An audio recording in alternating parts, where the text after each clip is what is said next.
So I've completed my design on my computer and I've saved it in the public drive because I'm going to need to be able to access it on this computer, which is the only one in the room that's linked to the machine here. Let's turn the machine on with the on button there. Now I'm going to load the machine up. I've got some rather nice yellow sticky back vinyl here, and I'm going to put this on the set of rollers behind the machine, and it's going to feed through. There's a gap behind there. It's the only gap on this machine. When it comes through, it has to be held by these rollers here. There's a little roller there and there's a little roller down this end, and these rollers need to line up. I'm moving it with my hand behind there. They need to line up with these rough sections on this drum, and those rough sections are marked by these white lines. So just check that these rollers are in line with the white lines on there. Feed that through the back. It'll be a bit tricky if it goes underneath, so there we go. Pull that through there, and just as I say, check to make sure it's held by the two pincher rollers. It perhaps only needs to come forwards as far as maybe this line here. It's then clamped at the back. This clamp here on this machine pulls forwards. That pushes the pincers down to hold on to that.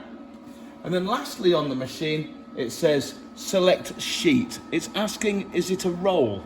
And yes, it is a roll. So I'm going to select enter to say yes, please.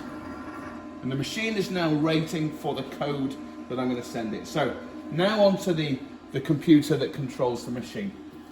Now I've got this logged in as the design technology login, and that's given me access to the file that's titled T1 GS24 Knife Cutter Master, and I can open that up.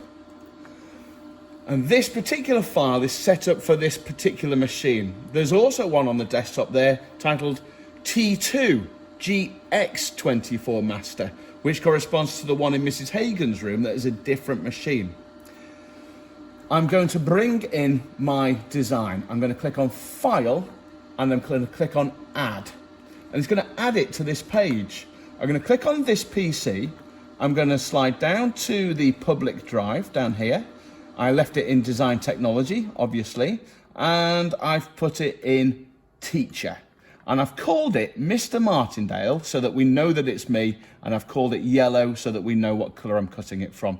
And I'm going to double click on there, and there it is.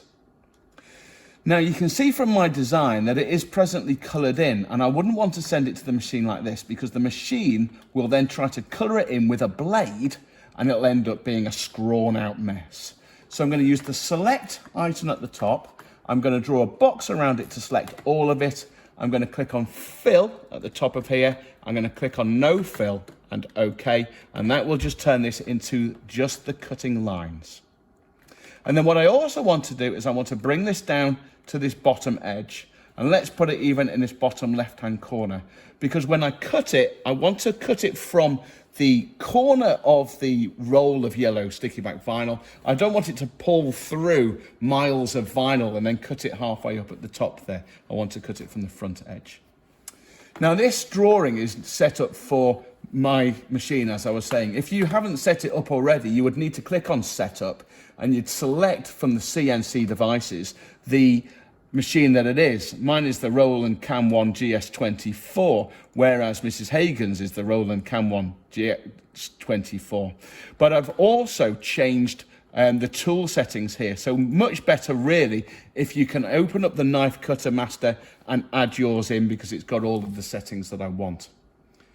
But with it all set up, all I'm going to do now is I'm going to click on File, and I'm going to go down to CNC Output, and I'm going to click on that. I'm going to then click on, just check it's the right one, yes, just click on Output, and then it's going to send it to the machine, and the machine starts to cut out that design for me. And I could go away and make a cup of tea while this is going on, really, but actually you're going to see it's quite quick. And then to remove it once it's finished, I need to unclamp it by pushing this back here, and I can roll the material out.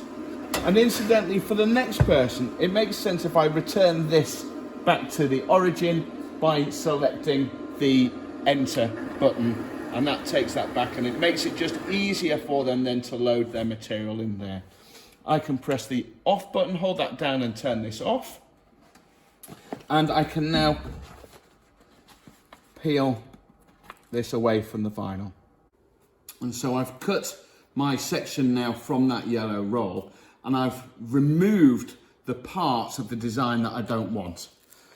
I've cut myself a piece of sticker release material, and I'm going to put that down now onto there and press it down firmly so that it joins on okay. And then the idea is that I'm going to peel the backing off and leave the sticker on the sticker release material. To do that, I'm going to turn it over, and I'm going to pull it back at an angle. So I'm going to hold on to the sticker release material there with this finger, and as I'm pressing down here, can you see that I'm pressing with my fingers, almost folding the backing sheet so that the vinyl sticker, which wants to stay flat, doesn't like being folded, adheres to the sticker release material. And so now I've got this like so. I'm going to stick this onto my water bottle. So I can now place this perfectly however I want, stick it down firmly onto the bottle, and then the idea is that I have to remove the sticker release material, and I'm going to go about doing that in the same way. I'm going to take the corner, and I'm going to use my fingers just walking back, pressing down as I'm going. Just check that bit there that's just stuck down, make sure it's just held down there carefully.